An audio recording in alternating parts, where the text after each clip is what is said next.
we go. Great. All right. Ready to roll. Okay. All right. Let's see here. Let me just mute really quick. If everyone could just make sure that you're all muted. And I used to know how to do this. Oh no. There it is. I got it. Okay. Okay. So we want to welcome everyone tonight. This is our final event of our Lit Lab on Phonological Awareness. And we are very fortunate tonight to have Nora with us from Ebley.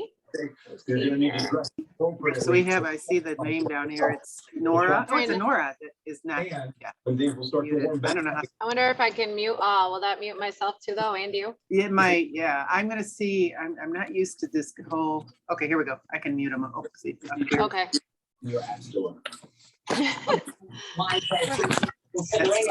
If we could just have everybody mute yourself if you're not muted. Comment during the news conference.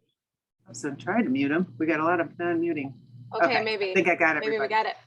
All right. So we're really fortunate to have Nora tonight from Ebley. So I want to read a quick biography just so you guys can have a background and kind of know where she's coming from.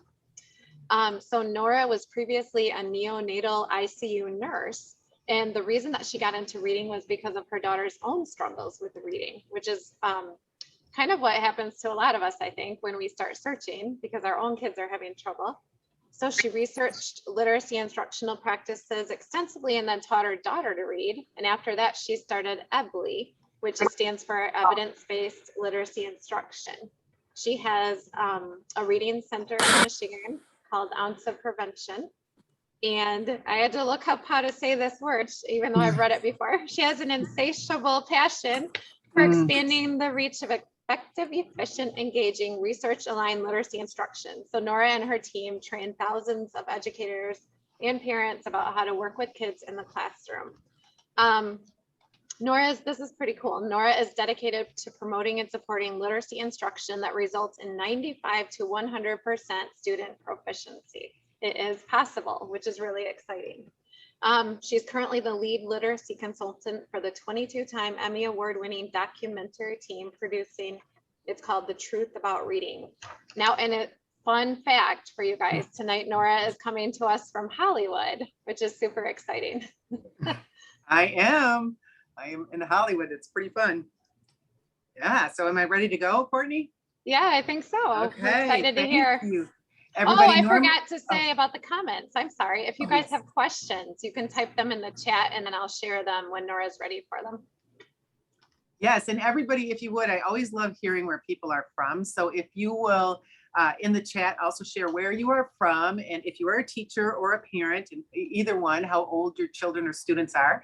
I always like looking at the chat and finding out that information too. So yes, I am in Hollywood this week. The literacy documentary that we are working on, that's quite an undertaking, is the premiere of the trailer is going to be on Thursday. So we've done about 40 hours of filming so far, and there's probably about another 60 to 70 to go. But so they're going to make a trailer, just a few minute trailer out of this, all of this, filming that's happened. And I don't know really what that's going to look like or how that's going to be. So I'm pretty excited about that.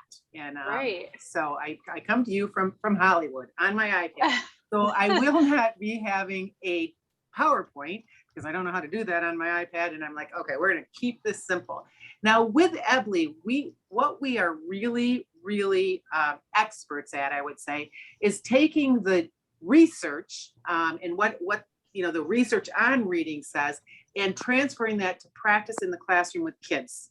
And doing it whole class, small group, one-on-one to children of all ages and ability levels. So that's really what I'm going to focus on today is application. How do we actually, okay, this is great that everybody says, okay, go by sounds and do letters and some letters and no letters. What does that look like?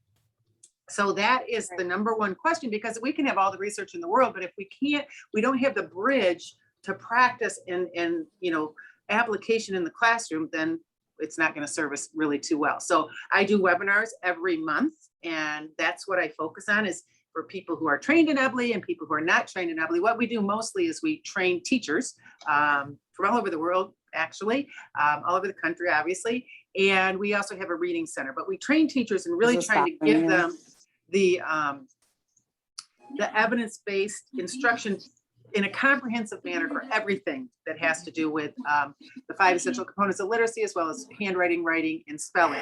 So talking about phonological and phonemic awareness is really huge because it's such an important component of learning to read and becoming a great reader, actually. And I think that, you know, even 50 years ago, there wasn't research on this. Pat Lindemood was a speech and language pathologist who actually was one of the first people who found that segmenting words into sounds and blending words together was crucial for reading instruction. It was another 20 plus years before there was actually research on that. So, and even when I first started training teachers back in the 90s, many people were not at all familiar with phonemic awareness. They never even heard of it. They didn't know what it was or how that worked. I was fortunate when I taught my daughter, I taught her with a program called Phonographics, and I became very quickly a phonographics trainer. I was trained in phonographics, taught a bunch of kids, and along with my daughter, very quickly. With her, it was only 3 hours. People say, how's that possible? I'm like, I know. I didn't realize what wasn't possible, but a lot of it had to do with the phonological or the phonemic awareness. Now, with phonographics, it was really based on Pat Lindemood's work, and they kind of expanded it. And EBLI is based on phonographics and Pat Lindemood's work and expanded upon it to be much more all-encompassing and to be instruction in a classroom instead of remediation. So the phonemic awareness piece is talking about people, that's been a real big buzz thing as far as phonological awareness, obviously phonemic awareness too, the syllables and the rhymes. And I never, ever even knew of that until probably in the last year or so. I'd never even heard of it. Not that I didn't want to or anything, but the Pat Lindemood research and all this research that showed doing phonemic awareness, starting at the sound level. I've never started even a 3-year-old anywhere but at the sound level because it was all that I knew. Again, as Courtney said, my background is in nursing. So what I learned, I had a lot of great mentors that led me to wonderful instruction. And then again, the basis of phonographics. So what I learned is starting at that sound because the sound is key. And now the cleaning lady's here. Come in. We'll see. I just need some new towels. This is real. This is real life. This is real life. I'm really not. Can you hold on 1 second? I really do need towels. Hold on. Make sure that if you think of a question as she's talking, you can just type it in the chat. Yes. Get a look at her hotel room there. Okay. Sorry. Okay. Yeah, I know my bed's really cool. So anyway, so starting at the sound level, we always did with phonographics, we did some letters and some without letters. So that's what I've always done. And I know that many of these components are what's critical as far as how to expand our reading really, really fast. So really effective, really efficient. So there, I do want you, Cricket's going to share. Cricket's on here too. Cricket, can you say hi? Hi, everyone. From the EBLI team. She's going to be sharing some links with you too. I want you to look at the EBLI webinars. We have a page and all of our webinars are recorded. They're all free. You can check them out. There's many on, I just did a phonemic awareness game one. I've got a phonemic awareness one with our process for phoneme deletion. There's a blending webinar. Our blogs are also, I just put out a segmenting blog, just came out today. So because this is so critical, trying to give teachers and parents too, the information about what can we do so that we can move these kids as far as possible, as fast as possible. So those blogs, I want you to check those out because a lot of the things I'm not going to go as deep into, but I do go deeper into them in those blogs, in webinars. So you can see that. So again, starting at the phoneme level, whether it's my 16-month-old grandson or whether it's a 3-year-old or 5-year-old kindergarten. And how do we do that? Another thing that we don't do, we've never done onset rhyme. I've never even done listen to the first sound. We always teach everything in the context of a whole word because it's meaningful and relevant to kids, especially little kids who are very literal. So we start in the context of a word. So how we start out, both interestingly with brand new little emerging readers and talkers even, and also it seems to be older learners like 50 and older, 60 and older, who are really immersed into the letter name a lot of times, and you have to undo that. And they have such struggles with reading. What we do is something that we call parroting. So what we'll do with that, we start out in our kindergarten classroom instruction with just parroting some sounds for kids and putting them into words. So let's say we're going to do different colors. So what I would do is, as the teacher, I say, I'm going to turn you all into parrots. I'm going to say the sound. When I point, you copycat that sound. I'm going to say the next sound when I point. So you're just going to say everything that I said. And we do a whole lot of stuff with that. It works quite brilliantly, actually. So we've got my kindergarten whole class in front of me. I would do, okay, I'm going to say when I point, you say. When I touch, I say. When I point, you say. So it'd be, Cricket, will you be my kid? So we'll, okay, are you ready?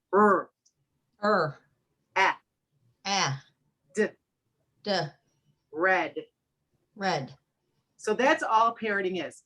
The teacher says, the whole class says. The teacher says, the whole class says. The teacher says, the whole class says. And then we give them a place to look, a visual place to look while they're listening, all right? Because human beings are stronger visually and verbally typically, and weaker auditorily. When you're looking straight ahead, you're going to engage your auditory sense. Really important. We need to, reading is more importantly auditory. Ebley is all speech to print. Almost all phonics instruction is print to speech, which bogs it down, and then reading has to be taught different than spelling and all that. But when you do print to speech, you focus first on what you hear, and then you go with what you see, okay? So speech first, then print. So what are you hearing? So you look forward, you're engaging your auditory sense. So we touch our fingers, we say, they say, we say, they say. And then we do the same thing when we actually, look at how cute is this? I don't know if you can see it. Oh, there we go. We do the same thing, but actually once you put it on a whiteboard, and so then we would pair it again. All right, you guys, we're going to read this word. Oopsie, go ahead, Cricket. Will you be my kid again? Ah. Mop. Yes, and trying to chop those sounds and say them without the and all that kind of good stuff. But in teaching your kids to do that. Now we do this once, something we call a morning message, all kinds of things. Guess what they've just done here? They've said each sound, they've blended them together. It's been in their brain and their neural pathways. So it's not just me telling them, because your kids aren't going to learn it them, but you say, they say, you say, they say. They've just segmented, they just blended, they just had exposure to each of these, graphemes of and p. We do other things like that too. But as far as segmenting and blending, we want to teach our kids how to do that. First, we do it auditorily, then we do it where we also show the letters, because the only point, there is no other point of reading and doing phonemic awareness besides using it in reading. Okay, the only reason that you blend, segment, do phoneme deletion or phoneme substitution is so that you can apply it in reading and writing and spelling. So this is what's happened. There's been a huge disconnect, and I've watched this happen where nobody was ever even really doing this. No Child Left Behind kind of brought a little awareness, but most everybody ignored most of that in No Child Left Behind. And then in the last 5 years, it's become a lot more, even more than that, as far as with phonemic awareness books and stuff that people are doing whole class, but they've kind of taken it completely like this engine out of the car, the phonemic awareness or the carburetor or something, and they put it way over here and said, now we're going to do these phonemic awareness things, and they've completely pulled apart.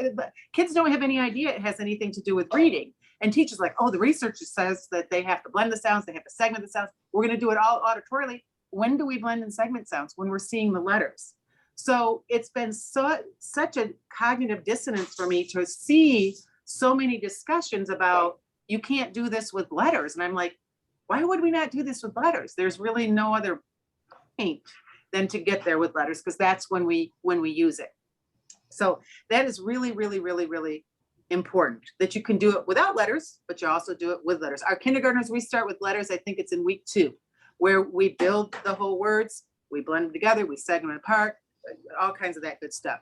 Now, the other thing that we'll do with kids is we're going to have them segment. So if we say to the kids, I want you to tell me the sounds in glad. All right. So then the teacher points at their finger and touches it as the students say and lift out off as they stop. So this way, if the kids say gull, which a lot of them will do if they've been taught blends, which almost all children have, if they say gull, then you can say to them, gull is 2 sounds. What's the first sound in gull? And then they say that, and if they keep saying gull or G or whatever, then you say to them, say g, because the goal is not just for you to tell them, the goal is to pull it out of their mouth so it goes into their neural pathways. That is absolutely critical. Okay, so then you do the air correction, you go back to the beginning. Tell me the sounds in glad. G, and let's say they say add.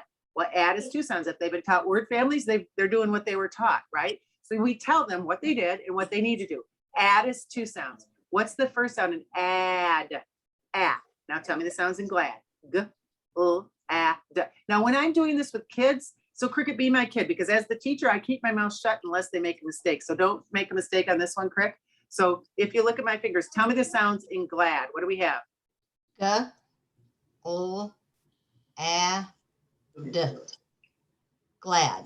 Beautiful. And then I just do this. Kids know after about the second word, when I put my fingers together and do this, that means blend them together, because if kids can segment, it does not mean they can blend those sounds together. Now, kindergarten teachers, blending, September is really a tough month for you, kindergarten teachers. But our Evely kids are typically blending by the end of September, but we've got to do a lot of work to get there, and a lot of preparation, and doing a whole lot of hand holding and gradual release. The I do, we do, you do, we do a ton of that. And in kindergarten, we do that blending, and we want them to do the, you know, if we're doing, let's say, mop, ma, ma, ma. So we want to do that slow blending when they're going to read, when we actually have these letters here. They say those sounds, ah, keep your mouth, your voice turned on, ma, ma. Now this is what we do. We cover up the next letter here. The kids say ma, and I'll tell them, when I uncover this, let it fall out of your mouth. What do you have? Ma, mop. And they, a lot of times, especially kindergartners, they'll be like mop, mop, like they've never heard the word before in their life, or cat, or any of that, because they aren't understanding yet that the words that come out of their mouth are made up of sounds that are then put together. But you're teaching them that. We don't expect for them to understand that yet until we teach it to them. So doing that blending, but here is something that's really critical, and I want to be very, very clear about, because I've been really concerned seeing in the classrooms. We are in thousands of classrooms across the country. And so we get to go in and actually teach in the classrooms and coach the teachers and teach the kids and all of that. But I've been seeing a lot of, let's ditch the segmenting once we have these 3 sound words and they're good at segmenting those, and just move to the blending. We stick with segmenting in multi-syllable words with ACT prep. When I teach a cardiovascular surgeon, we have them say the sounds as they write the spelling. Said, s, d. Now say the sounds as you write the spellings. S, They're going to write those 2 spellings, letters, and spell F. Guess what's happening? They're seeing it, they're hearing it, they're saying it, they're touching it, and that's going to help burn it into those neural pathways. It's thank you, absolutely critical. Okay, this is critical to really accelerate the code acquisition for kids, and the reading ability and the spelling ability. You're doing all of these things in that's all connected, and it's meaningful and it's relevant, and it just skyrockets your kids as far as their learning goes. Now, as Courtney said too, I talk fast and I know that, but how I work best is when you guys ask questions. So if you ask questions in the chat and you have specific situations, like I have this child that does this, or my class does that type of thing. I can speak from my experience and also the mistakes I've made, so you don't have to make the same ones, because in the last 25 years, I've made a lot of them for sure. So we want to do that, of course, blending. Readers, once they become blenders, they become blenders. And it's so exciting because the whole world changes at that point.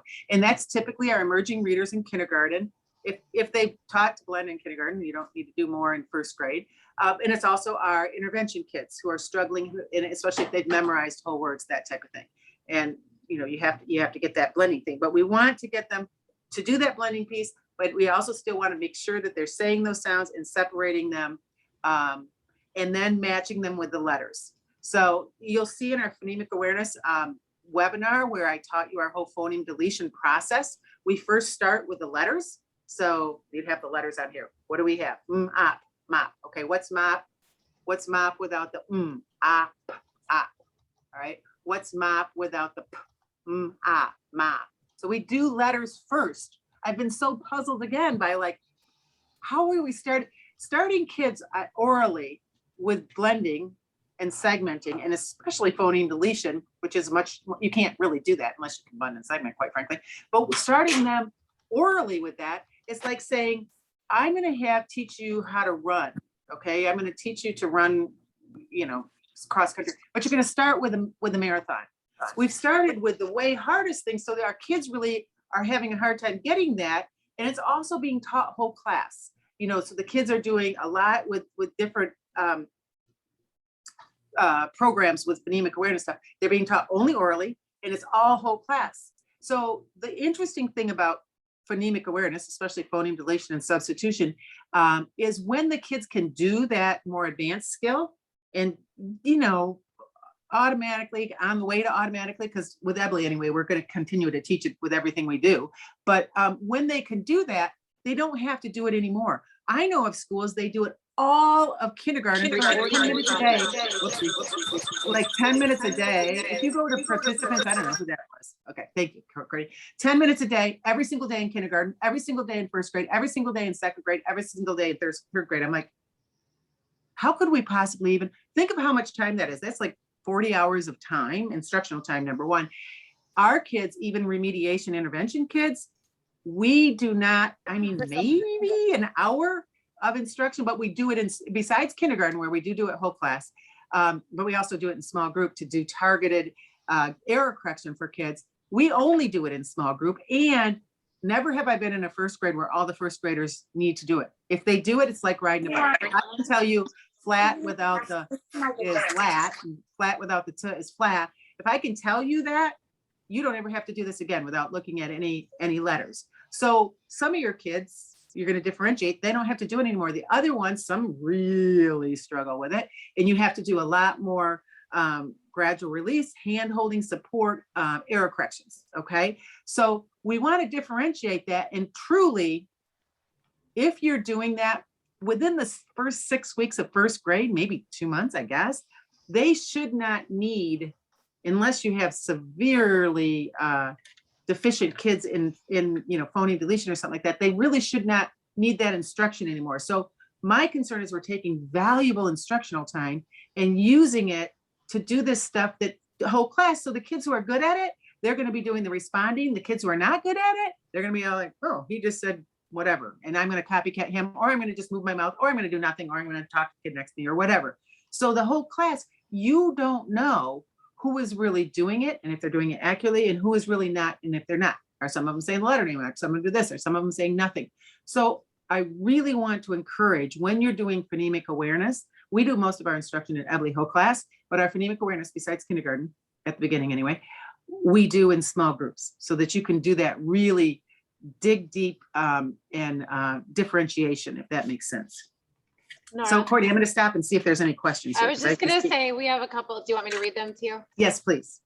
Kelly Casey asked this, and I think you might have answered. She wanted to check student segments and blends the sounds. Then you show the word and repeat while pointing to the letters. She wanted to verify that was the process. Well, I'm showing you a whole bunch of different kind of things all in one time. When we start with kindergarten, only kindergarten, to be honest, we do parroting. Okay. We do parroting of sounds. We do that for about a week. We say the sounds, put the word together, they parrot us. Then we start to do, okay, now I'm going to do it. And we put them into categories. So it's not just any word in the world.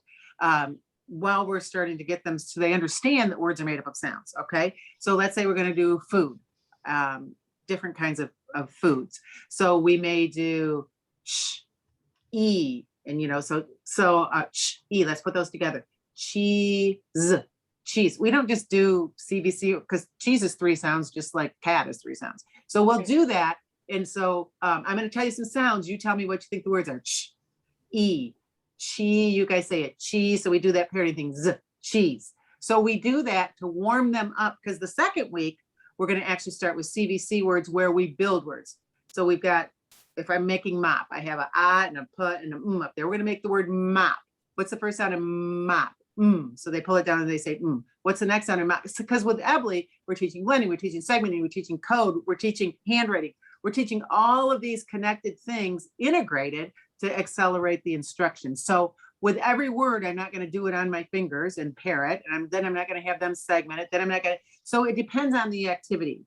But the point is you can have your kids at the, now, if I'm doing later in kindergarten, first grade, second grade, any other grade, we would have them, tell us the sound in a word, make a placeholder for it. We just use lines on a whiteboard. I know some people use other things, but we're going to write on the lines, because then we're going to match the spellings to them. So we're going to segment the sounds. The reason we segment the sounds and put placeholders for them is we don't want our kids to have letter name interference and visual interference. If they see the word, let's say they see the word, I don't know, glad. Let's say we're doing glad, or even mop. What's the first sound in mop? Now we mix the letters up at the top, but even if they know the first sound in mop has an M at the beginning, they may say M because they know the letter name, they don't know the sound. And we'll tell them, well, it's not M-op. You know, what's the first sound your ears hear in mop? And it's that So that's why we want to segment the sounds. Then we add the letters. If you have the word up there, the wheels will fall off oftentimes significantly. And also, we don't have to take all of that time to teach the spellings in isolation. This is even if we don't say M as which we don't ever say that, but we don't ever teach in isolation by itself. It's always in the context of a word like am or mop or small, or no, probably small is not a great example, but and not just at the beginning of a word either. So we're listening to all the sounds. There's so much focus on the first sound. And what I have seen over the years is that this inadvertently causes kids to look at the first letter because they think it's the only important one. If you have an A, a B, a C, a D at the top of your, kindergarten, first grade classroom says, the A is apple, B is bat, C. Right. It's always the first sound, never anywhere else. What do we look at? First sound fluency. What do we think of? Let's have the first sound. So the kids are like, aha, I got it. The first sound is really important. The heck with all the rest of them. So then, even when kids are taught by sound, a lot of times that we see, they will say the first sound and they'll guess because everybody's told me the first sound's really important. Every single sound in every single word is really important. You need them all to read the words. So we start, even in 3-year-old preschool, we start with all the way through a word. We start with the word am and at. Actually, those are our first 2 words. And we put them in the context of a whole word because it makes it meaningful, it makes it relevant, and they pick up the code so much faster. So that's a long answer to a short question, and I don't know how clear it is, but just to tell you that don't do all sound. Oh, they can blend 3 sounds, they can segment 3 sounds. We're done with that. And not ever show them that kids do not make that connection, especially little kids, that, oh, these sounds that we're saying, those squiggly letters are matching the sounds that we say, and those are put together to get a word. They don't even get that with this explicit, extensive instruction that we do a lot of times for a little bit. I'm talking little kids. Your first and second graders should get it pretty quickly when you're teaching sound to symbol type of thing. So to say that, we give them some exposure. I would recommend you're walking down the hall with the kids. Okay, we're going to go to what's our word. After you expose them to segmenting and blending, then you want to practice it with stuff to line up. If you're wearing ak, raise your hand if you have that color on. Go line up. Interspersing things that way, as far as just oral segmenting, great idea. Meaningful, relevant also. But the key is, if you don't match the letters to the sounds and show them how you put them together and pull them apart, the pulling them apart is even more crucial. Check out my blog I did today about that. But if we don't have that, we don't have proficient reading. And so it's really important to do both. I'm hoping I'm not all over the place, but I feel like I might be. So. And we have a couple more questions now too, Nora. Okay, let's hear. The next one's from Jennifer Graham. She says, so is blending considered more difficult than blending? But I think maybe it means segmenting. Segmenting. I would say for emerging readers, blending for sure is more challenging. If beginning at kindergarten kids, and for older kids who have memory problems, blending is going to be. Segmenting is going to be easier for your little kids. This is interesting. I've never been asked that question, quite frankly. I've never said it out of my mouth, but this is true. So the segmenting is going to be, your littler kids are going to be able to do this, and you'll be like, oh my gosh, that's crazy. Who doesn't do it well, first grade and older, remediation. When you have intervention kids, their segmenting is horrible because here's the problem. They have too much information. They have the letter names, which is one problem, the big problem. The older they get, the more that's a big problem. They also have, this word, they've memorized some words. They have guessing. They have a lot of things that can interfere with their segmenting. But the good news is you can, we pull them away from the words all the time, looking at our fingers to say the sounds as far as with segmenting. So the little ones, blending at the beginning, gray hair under here from that. The first month of kindergarten is like, give me October, please, so they can blend. And then they're really good. The segmenting, the cool thing is your kindergarten kids, for the most part, they're a blank slate. You don't have all that undoing. Undoing is hard. It takes a lot more time and energy to do the undoing than it does to actually, if we didn't have to undo all the kids that come to our reading center, especially because they're mostly all remediation, undo their habits that are not serving them well, we could teach them in half the time. So we spend a lot of time and energy on the undoing, which is why that segmenting can be more challenging as kids get older. So that was a great question. So here's a more specific one. It's from Kanisha Smith. I have a small group of third graders that I am working on blending and segmenting. What are some different ways to change up blending and segmenting, different approaches? She put finger tapping, roller coaster, etc. This is what I would do as far as that. Now, those third graders should be able to blend. If they don't blend, if they're not able to blend, they don't have 5 seconds of working memory typically. So getting them to blend, I wouldn't spend a whole lot of time. I would make sure that, like, as they're reading, let's say we have the word, I don't know. I'm trying to think of a third grade word. Let's say lotion. Nora, is that actually a little mini whiteboard that you keep holding up? It is. That's cute. Isn't it so fun?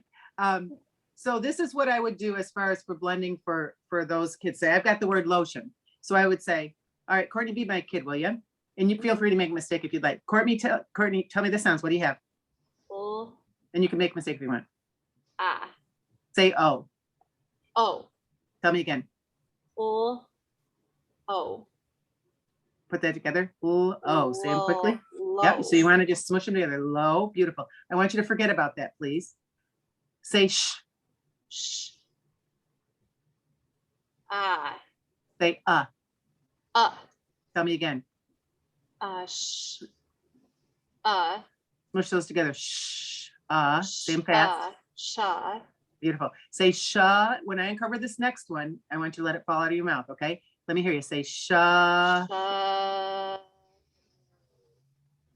going to know this one. In third grade, they're going to know this one. I mean, if they don't, they might have some, I mean, if they don't, they haven't been in school. So these kindergarten spellings, kindergarten, maybe they don't know it, but a third grader, they're going to know this. So Courtney, I want you to know this when and I know that about you because you're my student. Okay. My third grader. I know that I know you didn't know this one and I know you probably going to make this. So I just told you that one. Okay. So tell me, okay, say that sh. When I uncover this, let it fall out of your mouth. And I want you not just to say it, I want you to hold it like you're singing it. Sh. Right. Okay. And when you do that, you can't help but blend it. Okay. Say it again.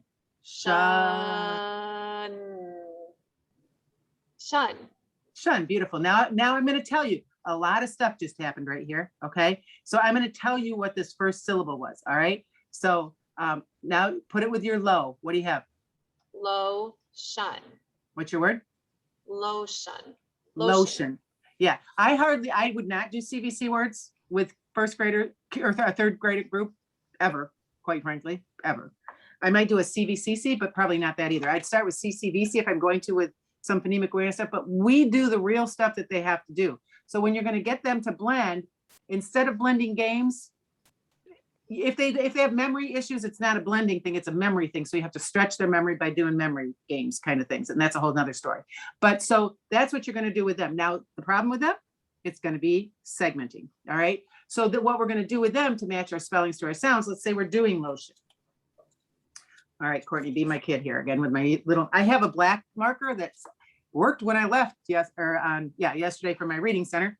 And now there's no ink in it. So I'm sorry for the light marker. Okay. So Courtney, we're going to do the word lotion. What's the first syllable in lotion? What's the first syllable? Low.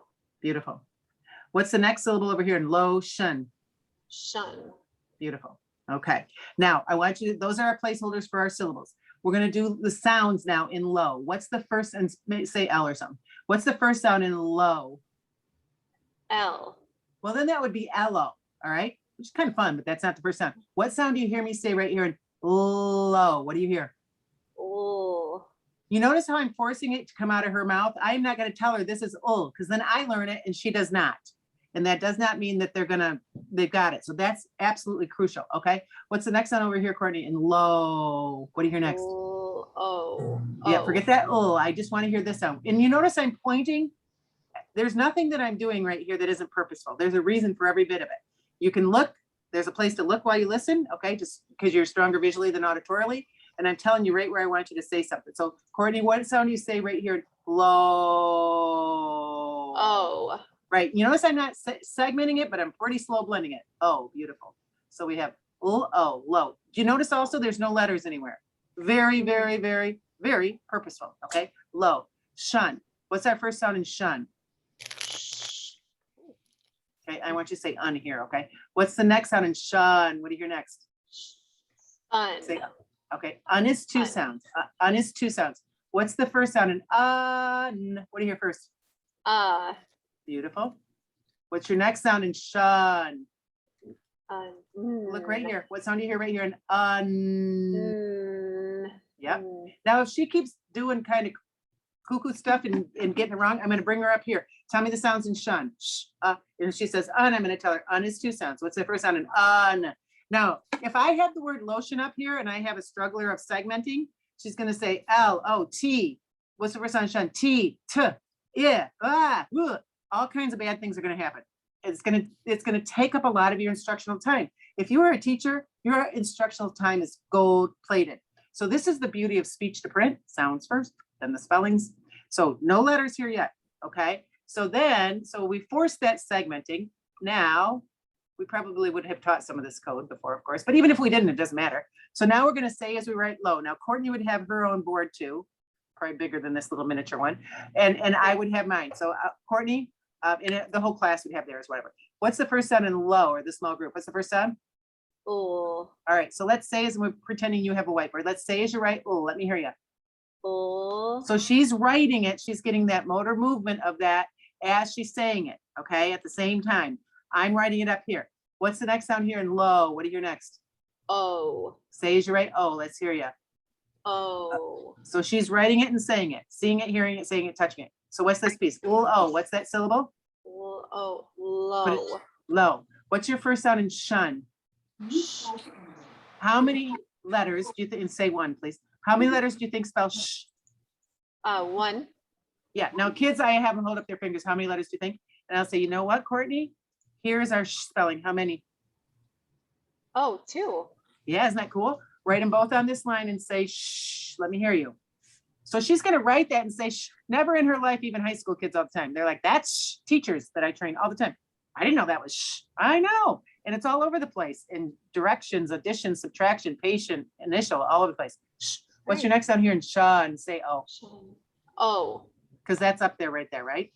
Right. Well, then that would be shown. What do you hear right here in sha? What do you hear? All right, say as you write okay. What's your next sound in shun? Shun. And say as you write Now, when they're saying these sounds and segmenting them as they write the spellings, you're teaching them the code without a whole bunch of 7 hours of instruction, explicit instruction, and a whole bunch of worksheets and stuff. And then a lot of times it doesn't apply to most of the words. This is going to be very effective, very efficient, and move those kids. They're segmenting, then they're matching the spellings, then they're putting it together, and it's meaningful and relevant. Then they'd write the whole thing. We do some other stuff in here too, but they put it all together. So that's the segmenting with third graders. And almost all of our stuff, even second grade, but third grade for sure and up, is going to be done in multi-syllable, because you are not going to get a third grader anywhere near a third grade level by doing single syllable words. So we're still teaching code, even if they didn't know that this was or that was we're still teaching those one letter spellings in the context of a word, but also higher level stuff. And it's not insulting to those older kids who are like, here I'm going to teach, read Jan Swam again or whatever. So we stick at that for too much and too long, and we never accelerate our kids to at or above grade level. They don't have the luxury by third grade, okay, to lollygag. So we have to move. So the blending thing, pretty much not going to have very many that can't blend. And if you are, you're just going to support them. And very quickly in third grade, they're going to be blending. The segmenting thing, even second grade, even first grade, the second half of the year for sure. And the segmenting thing, make sure they're saying each of those sounds, make sure they say the sounds as they write. So those are the things that are going to really move your kids far and fast, if that makes sense. Yeah. Okay. Thank you, Nora. Yeah. What else have we got? So next one has two parts. It's from Nora. Well, hi, Nora. I like Nora V, I think it is. Yeah. Hi, Nora. Yeah. How are you, dear? Not many people So- share our age or share our name our age. A lot of little ones these days, but not our age. It's a great name. It is, isn't it? Hi, Nora. Not many past 30, I'd say, or especially 40. Okay. So it says, I am working with a student who is making good progress with phoneme awareness, segmenting and blending sounds to read a word. I have him build the word using the sound, but connecting it to the letter that represents that sound. He blends letter by letter to read the word. I'm modeling continuous blending. He still blends letter by letter. Do I continue How old is this modeling child? Did first she say? or no? He's I'm not 7. sure. He's There we go. 7, but because of COVID last year, he was homeschooled, and we're in that issue where he didn't know his sounds. He didn't. Yeah, kind of a no schooler. So I'm Okay. starting from the. Okay, so you're saying he'll say something like asked teacup or something like that. Yeah, we're working on Cvc Words right now, just taking it very, I'm letting him lead me to what he can do. And What I would suggest really strongly on that mhm, is to not do that, because we don't want him to do what he can do. We need to move him. So Mhm. cognitively and developmentally, he's able to go at 7 years old. So I like that you're matching the stuff. I would start with at least CVCC words like fast or lamp or stuff like that, and move him quickly beyond that. And even again, words like, I don't know, teeth only have 3 sounds too. So if we don't get him into that more accelerated, advanced, Mhm. complex code, he's not going to go anywhere. So the blending and segmenting with teeth is no different than with cat. It's Mhm. 3 sounds, we put them together. So getting him to, what I would do with him more, tell me the sounds in teeth. What are they? T, E, and then put your fingers together. What's the word teeth? What would he do in that? Give me an example of what he actually does when you're teaching him. Okay, so like I said, he wasn't matching his sound letters. He only knew like 9 sounds, maybe 8 letters when I started working with him. So that's why I've kind of stuck with sound letter correspondence using in context, like you suggest. Yeah. So today what were we doing today? Like, for example, the word sip. So we'll spell it on the arm, it, and then we'll match the letters to that. He'll build it. I use Alconin boxes, not your lines that you showed us. But the letters are on, where's the word? The word, he see- well, I say the word, he repeats it, and then we segment it. Then he matches the letters to the sounds, or the sounds to the letter, and we build it, and then he writes it. Okay, so the when he word is reads not there it, for he's him. going. The word, he's I'm not sorry. looking at the word. He's not looking at the word. He is once he builds it. He's looking at it. We go over the sounds again. He blends it, and then he writes it on a card, and then we use it to play a game. So we use his writing of the word to play Go Fish or whatever, to continue reading and practicing and blending and segmenting, et cetera, et cetera. But he'll go it, sip, and then he'll the word, and we'll review sip, and he'll do it, just very very slow. He'll do So it. he's doing this. So I would say to you, because there's videos in it. I don't know if you watched our blending webinar, but if not, watch the blending webinar. So you'll see that what you have to do with him is 2 sounds, and you can do it together, like he can pair it. So say sit, is it like, I'm going to say fast. Okay. Mhm. Fat. I like that you're doing the markers, placeholders for sounds first, and then showing the word, and then Mhm. saying as he writes, and then have him as he goes to blend. All right. What do you have so far? So he's seeing the word fast, and then holding this sound, like if we're doing fast, holding that second sound is key. This child is going to learn these spellings by you putting them in more complex words too, because the and the t can be in multi-syllable words and Mhm. that type of thing. Mhm. But to move him to where he needs to be, your instructional time needs to be explicit instruction all the time. And we wouldn't redo anything with sit after we've done sit. We might do the word tip next, Mhm. or Yes. that type of thing. So we Mhm. don't reboot. But anyway, he's going to read it when you say, okay, tell me this sound. Same, connect them. Keep your mouth going. Now hold, this is key. Hold this. Fast. What do you have now? Fast. What's the next one? Fast. So I want you to go ahead and hold that at this, say fast. And when I uncover this, let it fall out of your mouth. Now, if he doesn't know it, say oh or something. I don't care. Say the wrong sound and I'll show you what's going to happen. So let's hear you say fast. Let me hear you. Fast. Fast. Say t. Say t. Good. Say it again. Fast. Let me hear you. Fast. Fast. Beautiful. And you can't, if you go too slow, here's the problem, especially if you have kids who have memory problems. If you're doing like, okay, you're bypassing the 5 seconds of working memory, and they're not going to ever get it for 2 weeks. That's then we go to long-term memory. So they're not going to get it. You have to move quick enough. Fast. What's the next one? So you don't hold this forever. Fast. Okay, good. Now they felt it. They've experienced it, and they're making those connections. At the beginning, it's like going through the jungle with a machete. It doesn't go smoothly. It doesn't go well, and it's not comfortable, and you get beat up, and it's like, wow, that was hard. But the next time you go through that same path, it's not quite as hard with a machete. You cut down more stuff. Pretty soon you have a path, and before long you have a super highway. It's the same thing as connecting those neural pathways. At first it's just like, but you got to keep raising the bar, and it's imperative that he makes mistakes. It's imperative that you don't want to stick with stuff that they know. You've got to keep moving. If it's like, okay, now they're getting this and they know this, we got to keep moving it up until there's stuff that you don't know. So I can use our instructional time to teach you more and give that more to you. So you're going to make sure you can do at least 4 sounds to 5 sounds, but also multi-syllable words, typically 2 to 3 sounds and 2 to 3 sounds. We can blend 2 to 3 sounds and put those together. And then you can come back and say, okay, basket, bask, forget about that. It, kit. Now put it with your bass. So you're going to coach him and hold his hand with that, but you've got to keep raising that bar if we're going to get this child to 2nd grade level.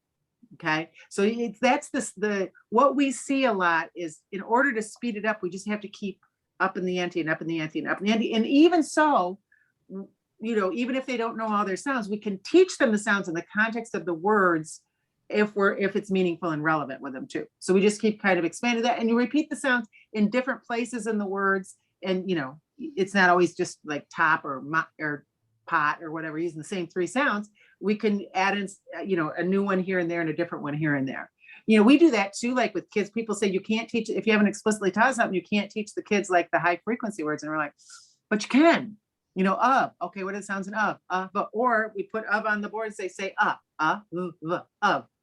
Even though that's not explicit instruction, like when we do our morning message, they just got exposure that this can be and that can be and that's of. I don't do anything with a hard and a this and a that. It's different. Yeah, that can be, I thought that was or oh, if a kid says that, which they normally don't, but we'll say, yeah, and it can also be in quite a lot of words. And the children don't have any qualms about it. Like, oh, cool. And then you see them applying it, which is really fun. So you stick with the same system of logic. Our mouse has a sound, there's a symbol to represent it. We segment our sounds, and then we put the spellings to them. It's really that simple, though it doesn't appear to be. And a lot of times with print-to-speech phonics, we muddy the water so horrifically with all of the rules that are not consistent. And then there's exceptions to the rules, and the kids are like, and the teacher's like, who can remember all this? It takes years to try to get it. And then you try to apply it in a book, and then there's so many exceptions, like which horse am I supposed to be on? I have a whole stable of horses. For this word, I'm supposed to do this. In this situation, I do that. And that's the rule, but here's the exception horse. How do we do this? So if you just stick with, we say sound, there's symbol to represent it, sounds, and match the symbols. It sounds simple, and it is simple. It's a simple concept, not necessarily easy to do, as you know. But those little, 7-year-olds are very different than 5-year-olds as getting that blending piece. But do that 2 sounds and hold it. Let the next one fall out of your mouth. Do that. And if it's multi-syllable, tell them what that first couple syllables are as they go back to that. And he will get it. And play memory games. Tells mom to get Simon, or play I went to the grocery store game, or those kinds of things. That will help for sure. All right. Well, thank you. Yeah, great question. But I know his type. We see a lot of him, 2nd and 3rd graders in our reading center for sure. And then they also, by that age, have letter name interference, and they're trying all kinds of things, they guess. And you're like, where's my wine at 9 a.m. So let me ask you this real quick before move him from CVCs into should I start digraphs or go more into blends, like fast, like go more into blends, because that's going to be more, And I don't know what your scope and sequence is, or what are you using, or that type of thing. We do CVC, CVCC, CCVC, and then we start with the digraphs, and then we start with, the different ways to spell in W and E and all that kind of stuff. So yeah, and really, I mean, you have to scaffold obviously to a good degree. You can't just really throw them everything. So scaffold, but I see a lot of talk a lot of times like, oh my gosh, you have to teach this sounds first or this sounds first, but especially with a second grader, you know, we would go right to up tier and way is what we call it, where you're teaching them 2, 3, and 4 letters can spell a sound type of thing, and move them through some, you know, some scope and sequence that way too. But it's just different when you're going speech first. Yeah, I follow the OG scope and sequence, how I was trained, but Right. I guess you have to, I have to see how I think it's best if he starts with blends like you suggest, and then move on to those.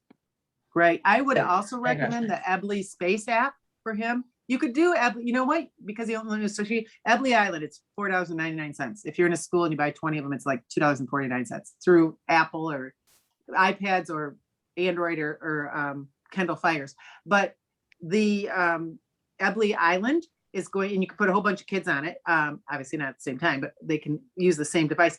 But it's going to teach all the 1-letter spellings and a few of the digraphs. And it's going to start with CVC and move all the way through to CCVC. And it's going to do handwriting, say and pull. That's what I would do. I would do that and then move to Ebley Space, which is going to move us just like I'm talking, you know, with ours. And it all is speech to print. And we have kids as little as 3 that are learning to read with that. But those kids that don't know the sound piece, it kind of forces it, and they like that whole, you know, iPad idea too. So that's another thing that I would do and recommend it. And that will move him. He's going to move quickly. He is, but you've got to, you know, keep stretching him and stretching him and stretching him. Yeah. All right, Courtney, anything else? All right, yeah, Thank we you. have a couple more. Okay. From Kanisha again. I have a group of second graders who are consistently reading CVC words with a long vowel instead of a short vowel. We have talked about the sound of A versus the name of A. We are also learning about closed syllable words, any strategies that might be helpful, which you kind of addressed, I guess, the syllables, but Well, not the A part of it, the long vowel, short vowel. all right, I don't know syllable types, never taught them. And I know that I don't need them because a lot of our kids and adults even have no syllable types. And what I've seen is sometimes it's kind of like the phonics rules. It can hinder them, especially when you're teaching in remediation, because the rules of those also are not consistent. So they work when we're teaching them and using examples that work with them, but then they don't. So we teach syllables how they fall out of your mouth. We don't do the rules and stuff. But for that specific situation, this is what I want you to do. So give them some words like this. So you have tap and tape and not and note. Okay. So what we would do is do sound lines for the first set. But anyway, so they say the sounds. And what I tell the kids is when you see a consonant, and I may even write in here A, E, I, or U, these are vowels, they give us volume. If I write the vowels down there. So this is a vowel, gives us a volume. Any other letter is a consonant. Okay. And so when you see a single consonant after one vowel, like this, you say its most common sound, the one we learned first in kindergarten. So tell me the sounds. So if they say the sounds, so Courtney, tell me the sounds, and here I want you to say, oh, let me hear you. Oh. Start with the T. If you Got it. Oh. You know what? When there's a single consonant after this, the sound you're going to say is not its letter name, it's its common sound. What other sound can this be? That's an That you A, learned right? in kindergarten. Okay, What other yeah. sound can you say for this? Yeah. Say, look like Ah. an A? Oh, it is an A. It is an A. Sorry, I think it is top. My bad. Yeah. So yes. So if you would have said A, not O. My bad. So A. Beautiful. So when I give her a error correction, I'm going to go back to the beginning. All right. So that's going to be A. Tell me your sounds. Yeah. Tap. Now I'm going to speed her up too. When she's going slow like that, if she's not saying one sound per second, so what I would do is with my marker, I would speed her up. Say when I touch with my marker, tell me your sounds. Yeah. Tap. Beautiful. And then I'd give her some points for doing that. Now, when you see this consonant E at the end, okay, these guys are like, hey, we like to be buddies. When this guy's at the end and there's another vowel in the word, I never say anything about English ever, because there's nothing in English, there's always nothing.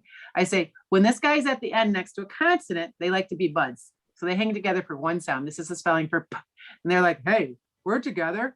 The letter for the sound we say here for this vowel is its letter name, A, E, I, or U. Courtney, what letter is this? A. So you're gonna say A there. Are you ready? Tell me your sounds. A. P. Tape. Beautiful. All right, and then we go here. We do not, note, and cut, and cute, and tin and tine. I like that one because nobody knows what a tine is and they can't really guess. So then we would do this one. All right. So tell me the sounds. What do you have here? Ah. All right. So tell me again and a little bit faster. Let me hear you. Not. Beautiful job. All right. So these guys are giving you a clue. What are you going to say here? They're telling you what to say. What sound? The name. What's the name of this letter? O. Right. Now, if she didn't know this, this is usually a kindergarten thing, but maybe somebody might. I usually have these letters written right here and I say, do you know, okay, what letter is it? And she stops and pauses and I'm like, A, E, I, O, or U. Which one is it? O. Tell me the sounds. O. T. Note. Beautiful. And then I give them some more of those. And then they'll say the letter name when I do in the word, I don't know, red. And I say, remember, if it doesn't have that 2-letter, that consonant E spelling, say the other sound. What is it? And I know if I'm doing this, they've been taught those short vowel sounds in kindergarten because that's where they typically learn them. So I'm going to give them the opportunity to tell me what other sound it could be. And if they say nothing or something off the wall or the wrong thing, say it. You give it to them. Okay. So that's how we deal with that with, when you only see this vowel with one letter after it, what's the most common sound, the short sound, or however you teach that, whatever wording you use to call that. That makes sense. Right. Hopefully. Okay. All right. And What we else have, have we got? let's see. We have one more question on here right now. Okay. Oh boy. I don't want to say your name wrong, but Maria. Do you say that to kindergarten also about letter sounds? Our mouth says a sound and there's a symbol that represents it. So the letter is, the symbol that represents it is, does that make sense? Yeah, no, that's a really good question. I didn't even know I said that, but I do those things automatically. Here's the deal. This is something, and it's such a very automatic thing. Parents say it and teachers really say it because we've all learned it. People who teach have learned that.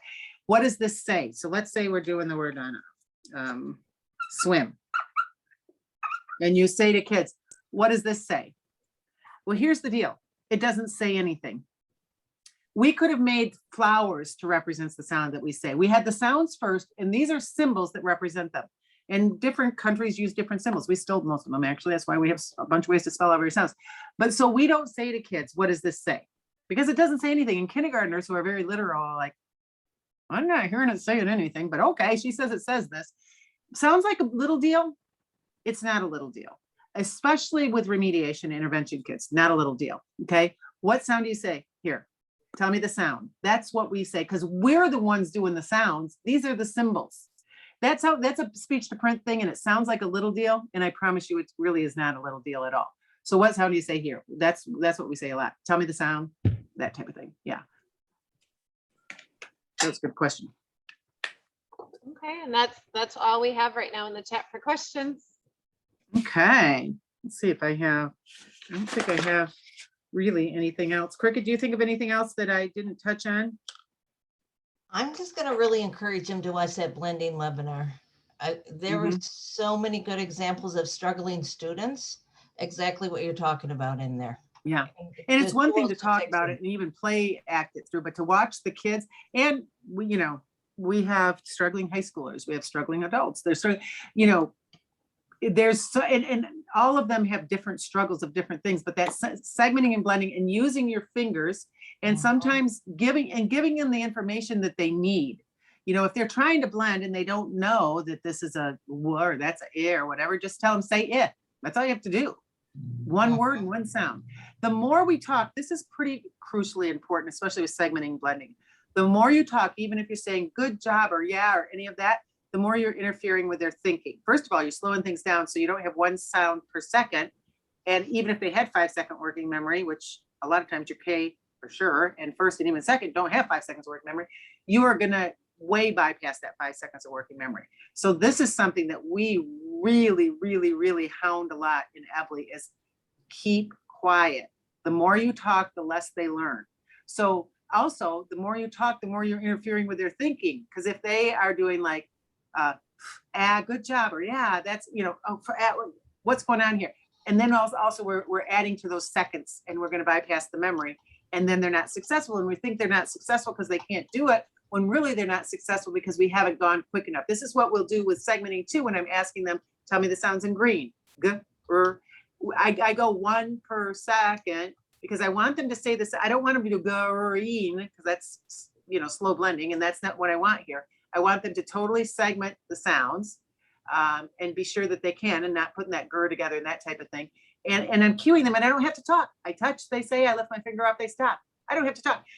You probably figured out I'm a pretty good talker, but when I teach kids, I am very good at saying very little. I give them the information, I redirect and give error correction when needed, and I don't do a whole lot of more talking. It was a game I played with myself when I first started teaching 25 years ago.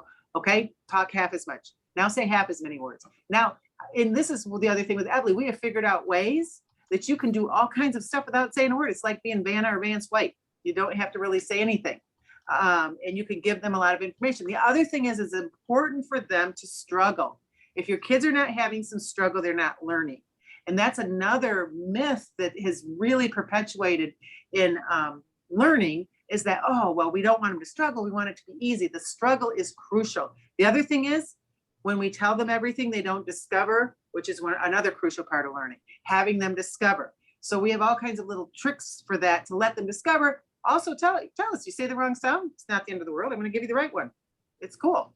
So when they tell you the wrong thing or make an error, they're giving us information about they need more, they need feedback from us and support and error correction.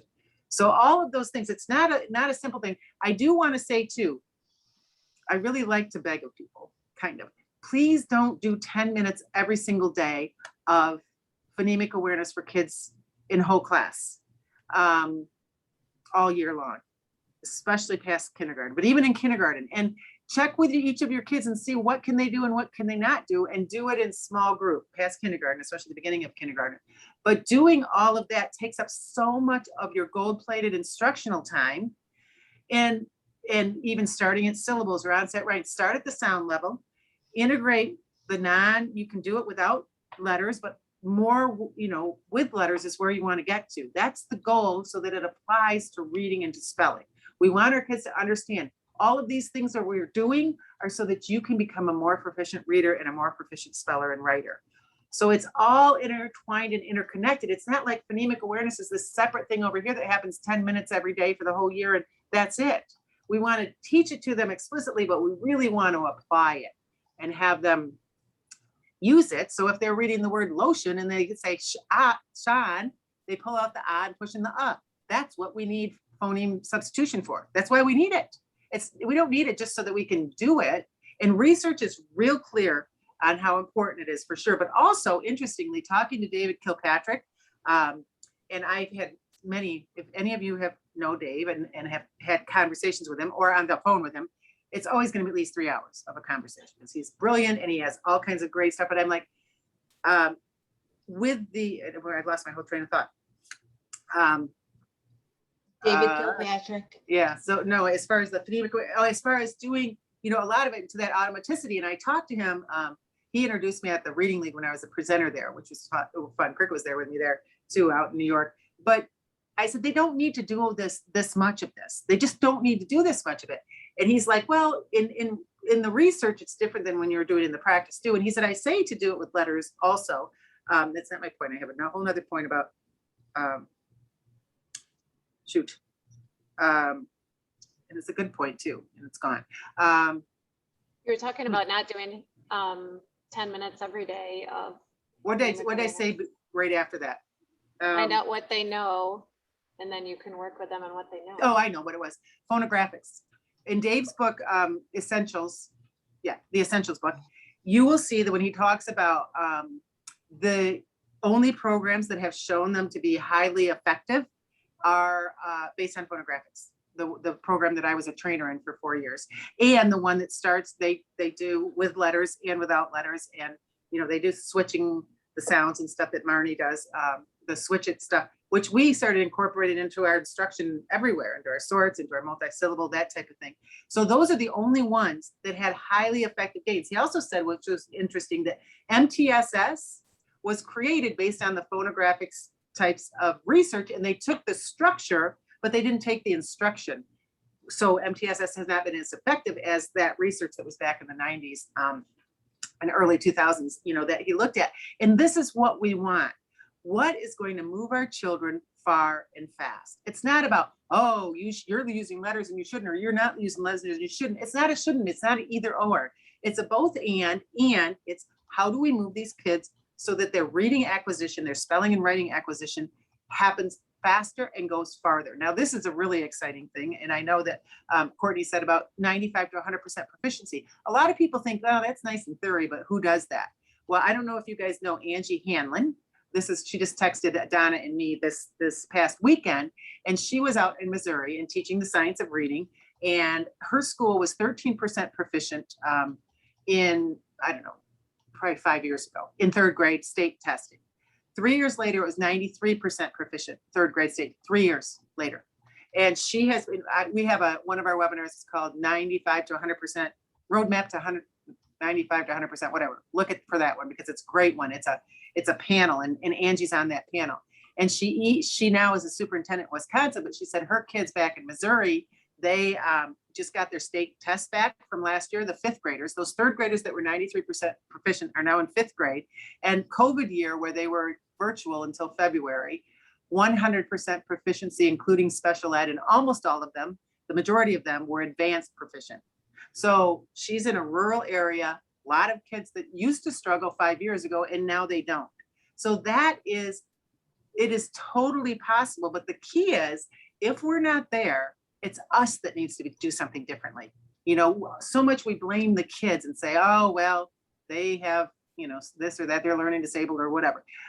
But really, it's that we need to shift our instruction so that we're moving these kids far and fast. So that I was like, oh my gosh, we were so excited. I said, we need to grab everybody who's doing 95 to 100% proficiency and then shout that to the world so people can emulate that and, you know, and replicate that and do the same things. And that's what these 5 people, there was two from Tennessee, California, Angie from Missouri, and then one from Michigan, from the state level down to the teacher level. And they shared everything, the documents in that webinar, they shared everything that they do, all the websites, all their pages and pages of stuff. This is how we did this.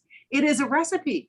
So that's what we need to be doing and getting these kids, you know, so that we can move them far and fast. So that's why we've got to be really efficient with our instruction. Now, is it going to hurt kids if we do phonological awareness stuff for 10 minutes doing syllables? And that, of course, it's not going to hurt them. That's not going to hurt them, but it's not going to move them to where we need to move them. And that's really what our goal is. How do we get these kids where they can be? That's what I always say too. It won't hurt them, but what's the best use of your time? Yes. And then the teachers, how often do you have in front of these kids? You know, we got a limited amount of time. Let's make the best of this and you know, and move it for sure. Anything else? Do you want? There's 2 more questions. Okay, do you let's have time or okay? Yeah, I have a fun little fancy thing that I got to go to, but I've got an hour. Okay. So I got to get ready. So I'll do 2 questions. Then I got to go get fancy. Mallory, you might have to help me. I'm not sure. I should know this, but HS. I work with a HS. I work with a high school student. Okay. He missed a lot of his early elementary due to he had kidney failure. Brain scans show that cognitively, they don't expect him to max out past 2nd or 3rd grade. Never anticipated that he'd ever be able to read. He can read, but something that I'm noticing is his working memory. And I see him thinking, because I'll show him a word and his eyeballs are, he's in there. He's looking and reading and trying to grasp the word. That's first. Okay. You gave me a lot of information right there. Yes. Just that little phrase, no more looking. Well, this is what he's doing when he's looking up. When you look up, you're going to your visual memory. He's memorized some words and he's trying. So we say, nope, no looking up, no looking up. Say to him, look at my fingers or whatever. So he's going to look at a word and he's going to look up. That's a big so clue. He's trying to go to his Google files to yes, he's going to files. And here's the problem. Okay. You can never get past a 2nd or 3rd grade reading. Well, not never. Really good memory people can get about 5th grade, but almost everybody who memorizes words, bless your hearts, 3rd grade teachers, because that's where they fall apart. Third grade, everybody's like, Okay. my daughter was the best reader in first grade, the best reader. She was a pretend reader, Right. like many of them are. So then they fall apart. And then these kids are trying to go, even if they're going to pull the right word out of that file cabinet in their Right. head, they're going to take Mhm. too much of that working memory time. That's why he doesn't have a working memory. He's pulling words from the file cabinet. He's not going to comprehend anything. Half the time he's going to say the wrong word, but sometimes he'll say the right word. But he's used that working memory that you need to free up to comprehend. He's using that to pull Right. those words down. Not going to work. So So- he can move far and fast, by the way. Don't believe people when they say he can only go to second or third. I know you won't. Well, I told his mom, we're not going to listen to Stanford Children's. We Yep. are going to try our best.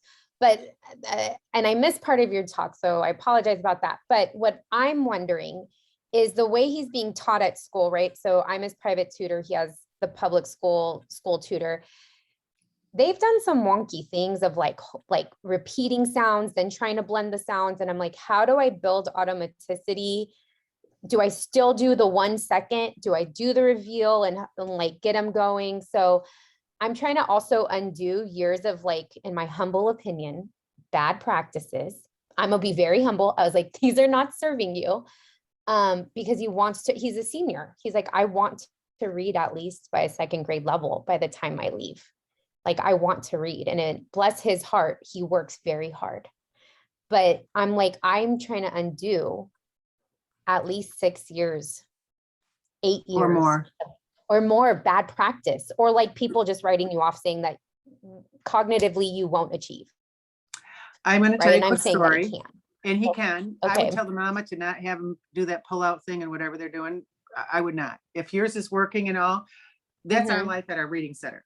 They bring them to us, lots of high schoolers, lots of traumatized kids, lots of elementary, middle school adults, all kinds of traumatized people who are traumatized because they've had practices that caused them more trouble. One of them, Mhm. Cricket, was one of the ones in Shannon that taught this guy named Tyler. He was 25 when he came to us, and the mom had begged for them to, he was still in school because you can go till you're 26. They'd lock him out of the school to deal with him because he looked like a serial killer is what he looked like. He'd hung himself from the barn. His dad came in, he was hanging from the barn by a rope and cut him down, saved him. He had part of his brain removed. He'd been in prison. He was on 42 medications. He could read the word is. Everybody said he couldn't anything. He'd never be anything. He'd live in his mother's basement and he couldn't learn. He can't learn to read. The word is. He's one of the very few people that are past second grade that we had to go back to teach him to blend and segment. We actually had him over 100 hours, which is insane. It's about an average of 12 hours that we teach people. And so he was hard work. He got his driver's license. He got his GED. He owns his own business. He lives on his own. He's perfectly grand. He comes in and sees us all the time, shows his new truck and all this kind of stuff. Don't believe when people say that. Don't believe it. It's not true, but it's going to be a lot of work for you. And I would like to talk to you off of here about Oh, please. what to do because with that. it's a whole nother conversation because I also recognize that who I tutor is mostly kids with dyslexia or kids on the road of getting an IEP. I'm like, some days I think that you are out of my wheelhouse, but I don't believe Stanford Children's. Like, I want to burn the report. That's important to not believe that. But a lot of people, they really feel that that's true. But absolutely, I would love to have a conversation, but I'm like, what do I do in the interim, but until I can hand him off to get the support that he deserves? You can get the Ebly apps, get Ebly Space and Ebly Sight Words by sound. Do those things and do that stuff. What grade level is he reading at? He's at about second grade. He's a good word memorizer because that's what they've taught him how to do.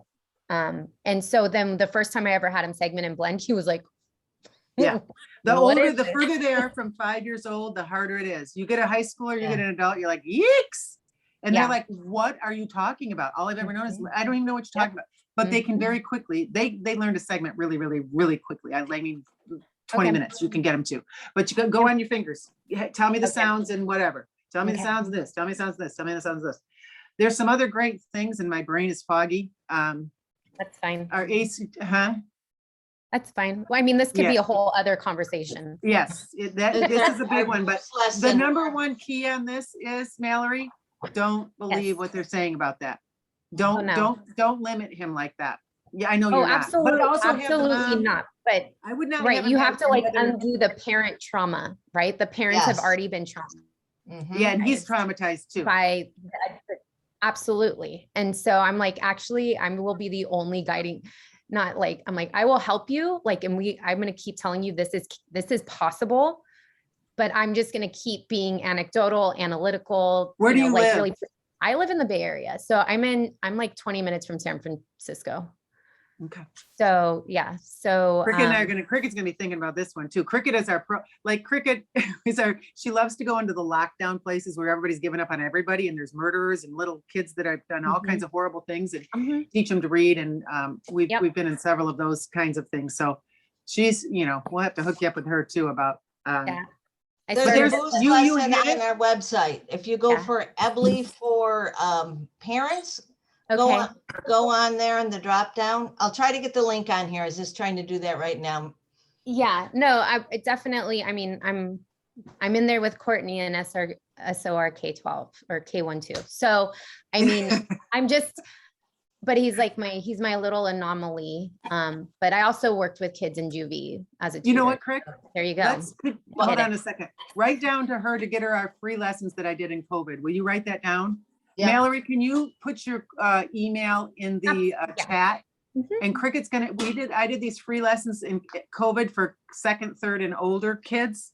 I want you to do those with him. I want you to Okay. sit with him, do them with him literally, make sure he says the sounds, have him do exactly what I'm saying to do. Okay. Yep. There's 16 lessons. They're about 45 minutes each. Okay. We don't have them out to the public anymore, but Cricket, I don't know where they are and I have no idea where to find them, but Hannah probably would, or Lou Okay, or somebody. I'll find tomorrow.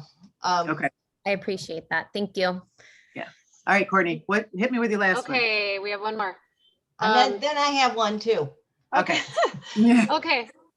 To learn more on how to work with intervention students, techniques and such, where should we start?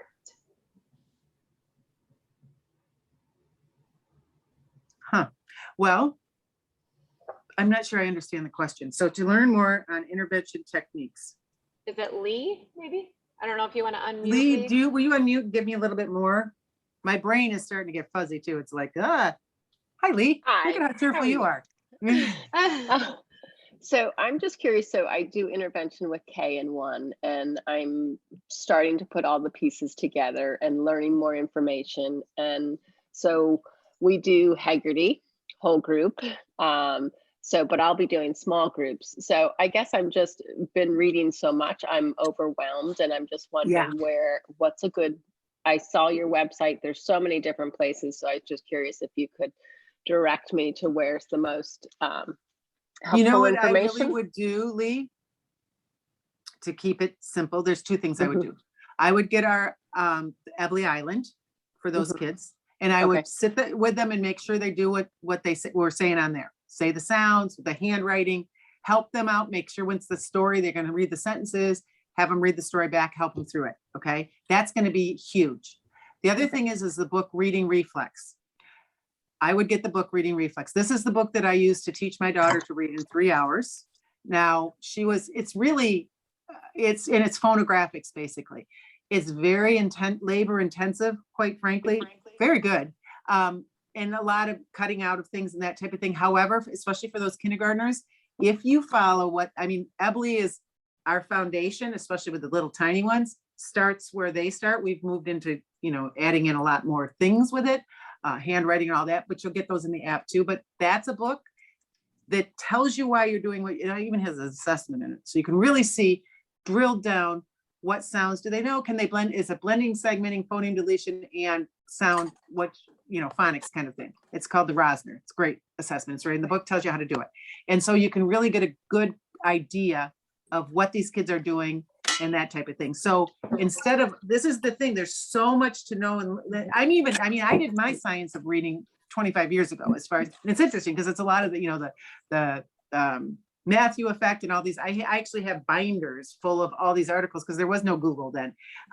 But it's all that same, it's the application piece and how do you do it most efficiently? And that book is going to start you on your way. Okay. Check out some of our webinars. Maybe you could be Ebley trained someday. That would be really fun.